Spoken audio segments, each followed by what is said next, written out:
Hey everyone, welcome to a quick guide on playing workshop maps in Counter-Strike 2 in 2025. CS2's workshop maps let you dive into custom content, like aim trainers, surf maps, or classic CS maps from the past. Here's how to get started. Open CS2, click play, and select workshop maps from the menu.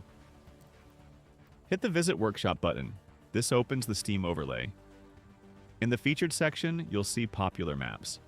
To find a specific one, search by name or use tags like Surf, Aim Training, or Classic. Found a map you like? Click Subscribe and it'll download automatically. Close the Steam overlay and your map should appear in the Workshop Maps menu. If it doesn't show up, try restarting CS2. That's it! Now you're ready to explore old-school maps, surf, or sharpen your aim in CS2's custom workshops.